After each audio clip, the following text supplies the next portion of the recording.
What's up? Honor Hammer 26 here, and my order for PWG 99, PWG 100, and Double Feature 2 did come yesterday, and I did finish watching PWG 99, so this will be my review of it. Overall, this show was great. I was really much looking forward to this card, and it did deliver. I remember when I was ordering it on paper, I wanted to see, I think, all 8 matches, which is pretty rare for me to be very interested in every single match. Some of them didn't deliver, but I'll get to that. Alright, we started off the night with 6 PWG talents, or none of these talents work for Ring of Honor yet, even though some of them, which I'll get to, I think should. Scorpio Sky, who was in WSX, and Los Luchas, who are Phoenix Star and Zocre, versus the team of Scott Lost and the Cutler brothers. The Cutler brothers I was very impressed with. They're both personal trainers, and they're both very kind of big, grown guys. And Scott Lost is a great wrestler himself, one of the best wrestlers on the indie circuit who has never worked for Ring of Honor. I also thought that this match was pretty good. They did a lot of six-man psychology. This is a good way to start off the show. A lot of stiff kicks in this match from, especially from Scott Lost, because his finisher, or his main finisher, is his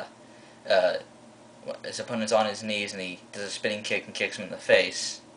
And overall, I'd say this match is 3 stars, so good job there.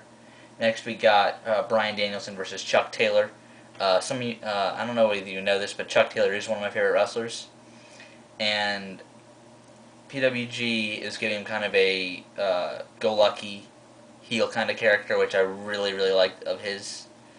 And Bryan Danielson always does put on great matches with people, and this one is kind of an exception. I mean, this match was kind of like just like a training match for both men. I mean, both of them. I got the feeling that Chuck Taylor was just trying to get people to buy into his character more in this match, and Bryan Danielson was just looking to get a paycheck, I guess, this night. I mean, this wasn't a very impressive match for either man, even though I know these both men can put on great matches. I give this 2 3/4 stars, even though I think there were some good comedy spots in this match involving the crowd chanting the best wrestler in the world towards Bryan Danielson and Chuck Taylor trying to mimic it. So there goes that. Next we got BBoy versus Joey Ryan. This is probably, I'd say this is actually the second worst match of the night. I'd give another match, which I'll get to later, a little worse.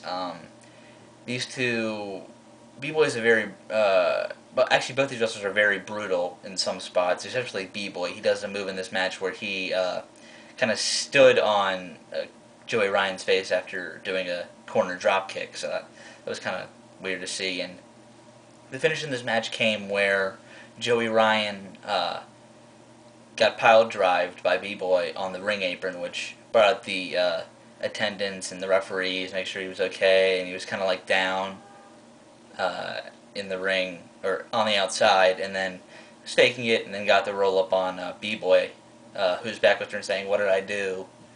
For the win, and the crowd wasn't really booing him.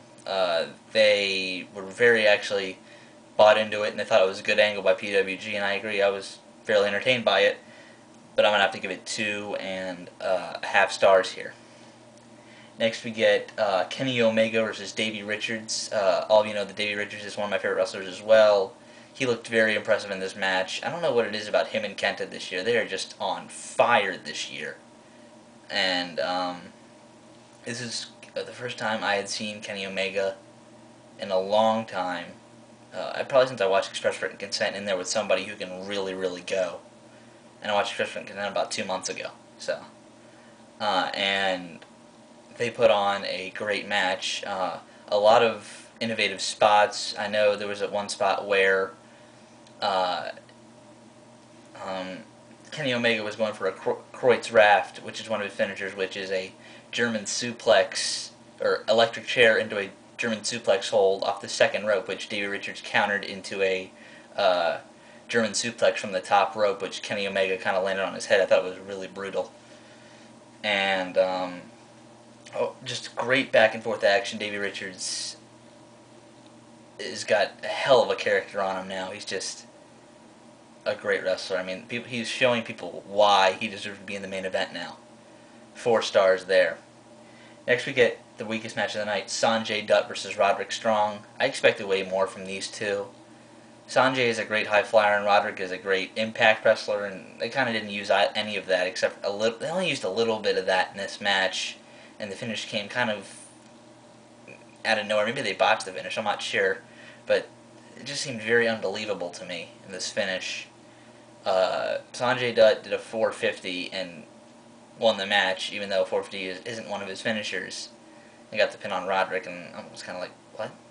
But there was that, and I give it 2, and I'm gonna give it 2.5 stars. It was, if it wasn't for the story of BBoy Joey Ryan, that would have been the worst match of the night. But there was kind of no story behind Roderick and Sanjay, so I'm gonna give that worst match of the night. Then we got Tyler Black versus El Generico. This match was very good. A lot of good stuff because PWG fans, El Generico was so over in PWG, and during the course of this match, there was a blonde, like a 8-year-old blonde kid in the crowd was cheering for Tella Black, and it seemed like everybody else in the arena was chanting for El Generico, which set up some great chants, which I was hysterical laughing at when I heard them, like, past your bedtime, and that was 2 instead of that was 3, getting on the ref. And just great stuff from Tyler. Showed how powerful it can be, and Jericho showed his great persona, which is the underdog coming from behind kind of thing. So 3 3/4 stars match there. Good job. Next we got the Pro Wrestling Guerrilla World Title match: Chris Hero versus Austin Aries. I was kind of disappointed in this match because this is the title, the top singles title in PWG. Even though this was a good match, Austin Aries is one of the best in the world, and Chris Hero, when he's not in Ring of Honor for some reason, is always on his game. Like when he's ever is in Noah or PWG, he's on his game. So there was a lot of offense targeted on Chris Hero's arm because they're rolling out into the ring post on accident when he was aiming for Austin Aries, and Austin Aries was kind of chasing around Candice LeRae this entire match. That was kind of cool. So and also some good back and forth action, and Hero being his normal self in parts, and Aries kind of being his new greatest man ever alive in part. So 3.5 stars there. It was pretty good. Then we got the main event of the evening and match of the night of the evening: the Young Bucks, Matt and Nick Jackson versus the Motor City Machine Guns, who are in TNA. You should probably recognize them more than anybody else on this card. Or Chris Sabin and Alex Shelley. Just a ton of great tag team spots in this match. And these are 2 of the best tag teams in the world, and these might be the 2 best tag teams in the world. I think you got to throw Steen and Generico in there, but just these guys this was kind of a dream match that I had always wanted to see. So the first time I saw the Young Bucks, I thought about tag teams I would want to put them against. The Hardys were one, Steen and Generico were another, and I saw that match live in Manassas, which was great. And the Motor City Machine Guns were the 3rd tag team I would put them against, and this match was better. This match was kind of on par with the one from Manassas against Steen and Generico. I'm gonna give this 4.25 stars, and Alex Shelley was more over than Chris Sabin, it seemed to me, in parts of this match, and the Young Bucks are just getting so good as a tag team. It's just like they're kind of the tag team equivalent. We're gonna have something called maybe the Young Buck syndrome in a minute. They can put on great matches with anybody. It's just they are getting so good, and I think they are the future of the tag team division in America. And I think they just are great. Overall, this show I'm gonna give it 8. I'm gonna give it an 8.25 out of 10.